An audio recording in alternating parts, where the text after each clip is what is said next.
Hi guys, welcome back to the channel. I've had this one for a bit. I didn't want to rush and make a video, but I also don't really need 20 minutes to cover it. So here's a quick take that took a while to get to. But before we get into that, don't forget to check this great discount for it.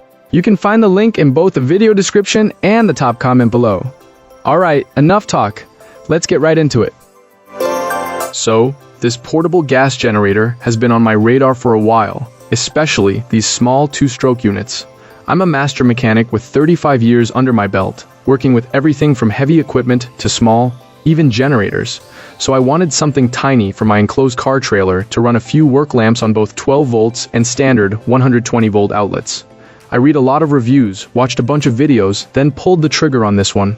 Out of the box, I was reasonably impressed with the packaging and the overall first impression of the build quality. It's not a Honda, and the noise talk from other reviewers can swing either way, but it doesn't feel cheap. I filled it with mixed fuel and did the break-in with a 40-to-1 blend, then moved to 50-to-1 for ongoing use.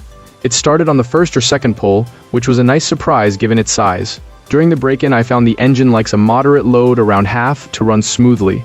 Unloaded, it sits a bit about, but once you plug in a modest load, the output settles in and the noise settles to a reasonable level for this class of machine. The pretty clear takeaway is that these small two-strokes aren't silent, but under a real load they're rather approachable. The port options are handy, two 120 volt outlets plus a 12 volt connector with a clamp harness that I didn't expect to find in the photos.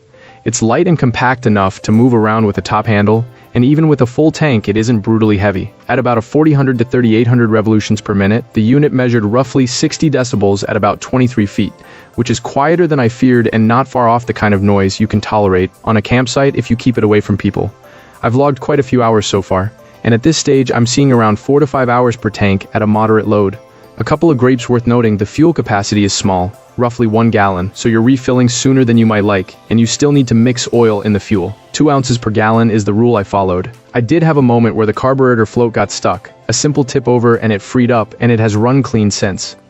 The two 3-prong outlets, while adequate for small devices, aren't a lot of slots. If you're trying to run several things at once, you should also ground the unit for safety and be mindful of the odor when it's running. Plus, the unit does burn gas with a bit of a smell. Overall, for the price, this little machine delivers more than I expected. It powers phones, laptops, small lights, air mattresses at camp, and the like without hiccups, and it's a practical substitute when a battery bank isn't ideal. It's not a long-haul workhorse, but it's a solid, fair value for occasional use, and I'd say it's worth the money if you're not trying to push it into heavy, continuous loads. So far, so good.